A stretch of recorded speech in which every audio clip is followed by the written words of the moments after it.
Halo semua, selamat datang di channel Homegi TV. Pada video kali ini kita pengen bahas satu mobil Mercy yang menarik nih. Untuk Anda yang belum tahu, Mercedes itu punya sebuah divisi listrik yang dinamain Mercedes EQ. Dan EQ sudah semakin berkembang dengan tren mobil listrik sekarang.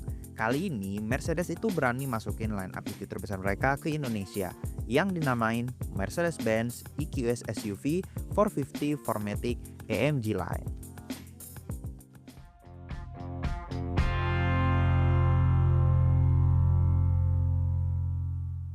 Jadi QS SUV adalah line up SUV listrik terbesar dari Mercedes, seperti GLS lah kalau bensin.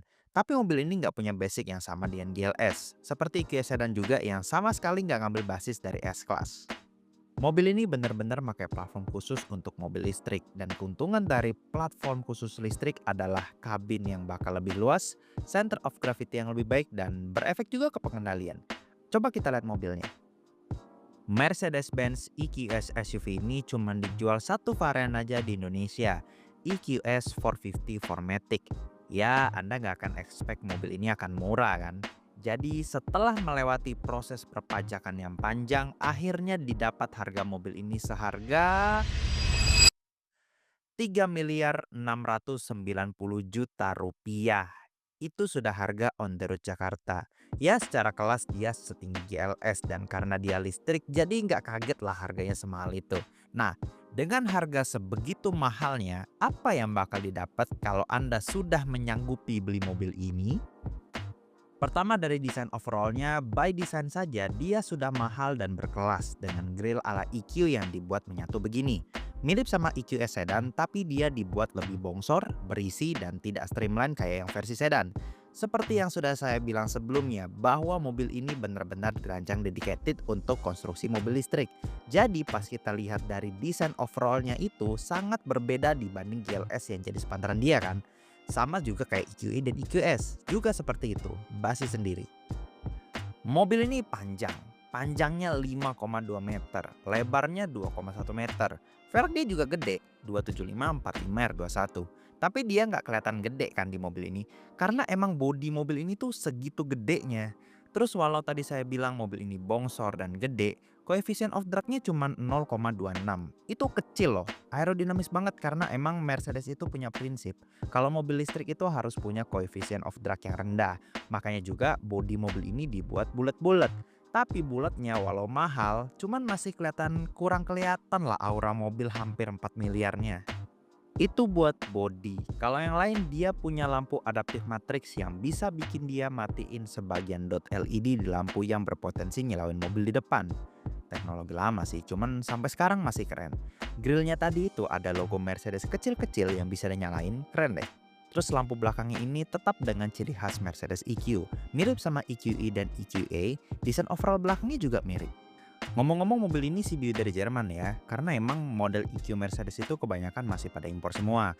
Terus karena saking besarnya mobil ini, bahkan wheelbase-nya aja sampai 3,2 meter, jadi biar dia bisa manuver lancar di perkotaan Indonesia yang jalannya banyak belokan patah-patah ini, dikasih fitur all-wheel steering buat roda belakangnya.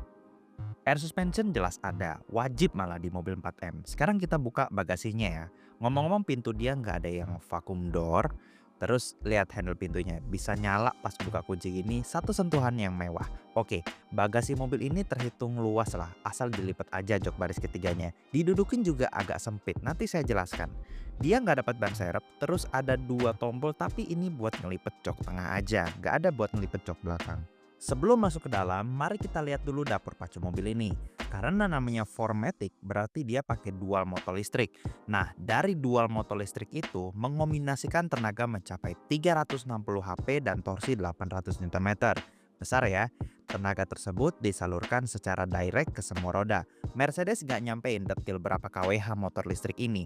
Bahkan kap mesin atau kap depan aja nggak bisa dibuka. Hanya tenaga ahli yang bisa buka. Yang jelas sebesar itu tenaganya. Baterainya juga gede, hingga 108 kWh. Dan Mercedes ngeklaim dari listrik penuh sampai habis, mobil ini bisa nempuh sampai 616 km secara WLTP. Mungkin bisa sampai 700 km aktualnya. Untuk charging, dia pakai port charger CCS2 dan ada add-on wall charger yang bisa dibeli seharga 29 juta rupiah.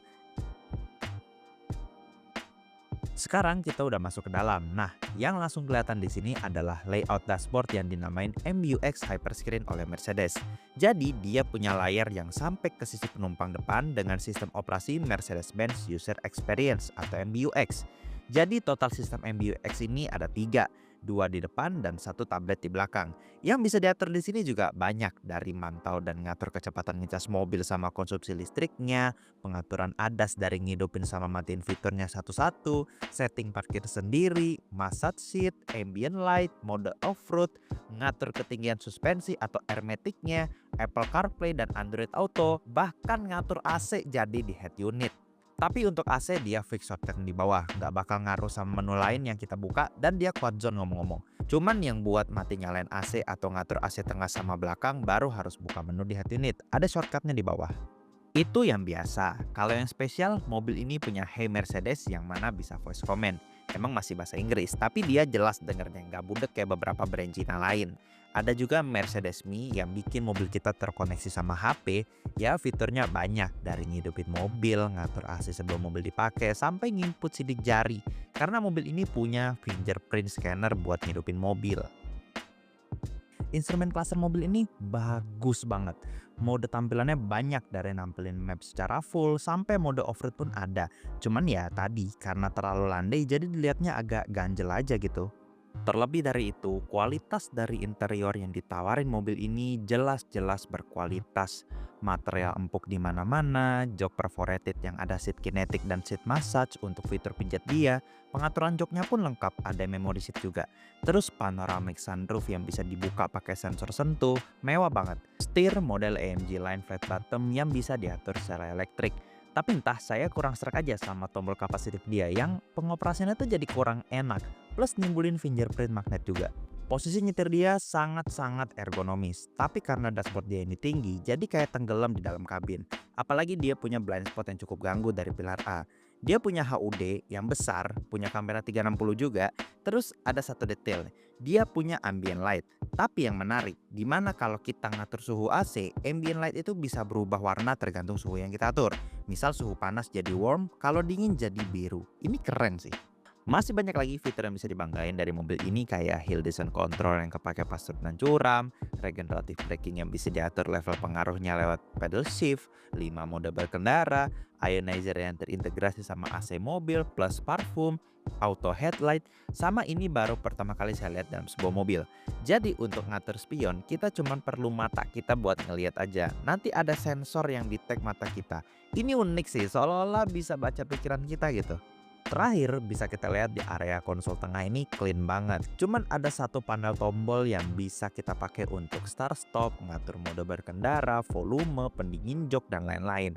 Jadi tombolnya seolah-olah digabung jadi satu, walau yang dipencet itu beda fungsi. Audio mobil ini pakai Burmester yang punya kualitas suara yang sepadan dengan harganya. Plus settingan audionya yang mudah tapi advance. Penyimpanan di mobil ini juga banyak ya, dari pintu ada, laci, konsol, sampai ke belakang dan masih banyak lagi. Gak usah rebut-rebut soal ngecas, karena slot USB banyak banget di sini. Terus ada yang terlupa, kalau di luar negeri, layar sebelah kiri yang kita bahas tadi itu bisa dipakai untuk buka Netflix dan streaming lain. Sayangnya fitur itu nggak masuk ke Indonesia. Overall, interior mobil ini canggih sih, elegan juga, tapi ganggu.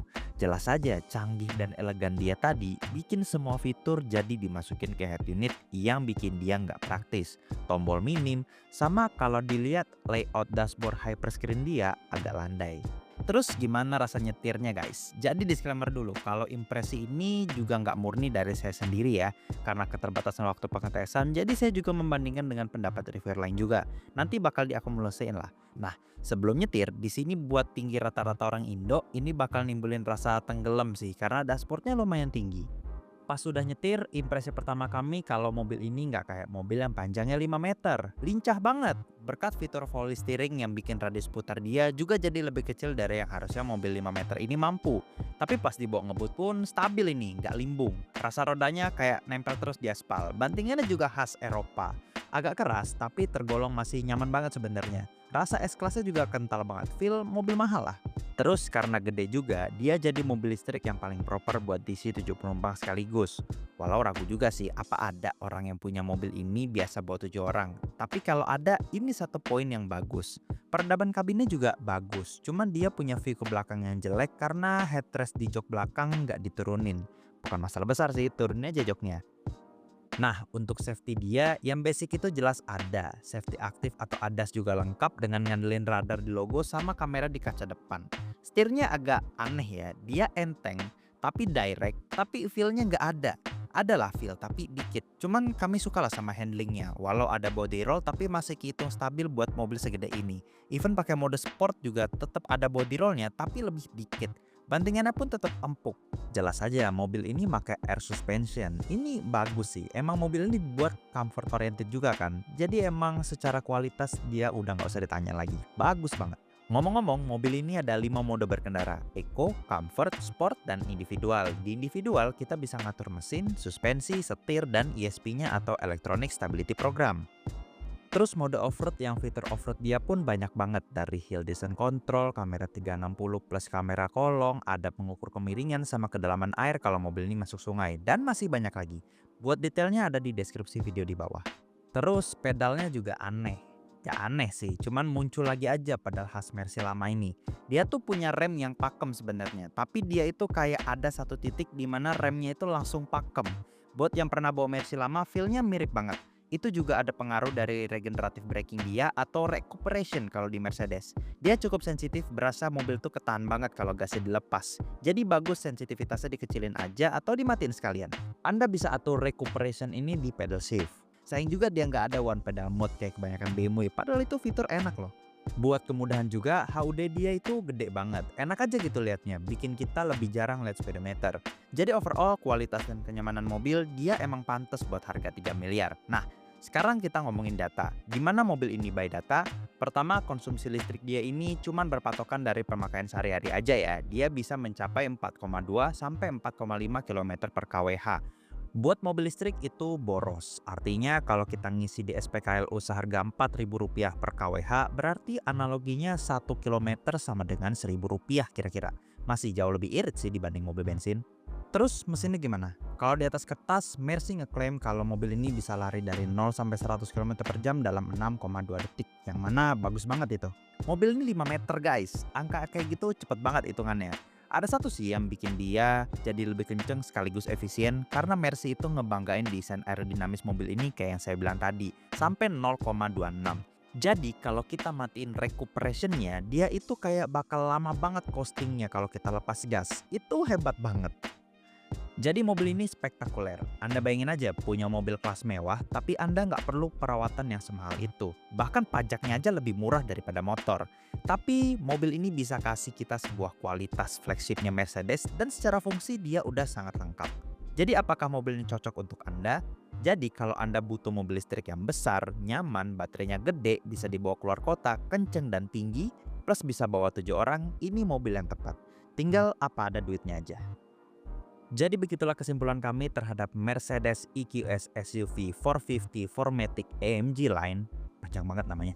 Apabila Anda suka dengan video ini, ungkapkan rasa suka Anda dengan klik tombol like, komen di bawah dengan komentar, kritik, dan saran yang positif, share video ini ke orang yang mau tahu tentang mobil ini, subscribe juga ke channel Homiki TV dan nyalakan loncengnya agar Anda pun dapat berita terbaru dari channel ini. Follow juga semua media sosial dari Homiki TV dan terima kasih telah menonton.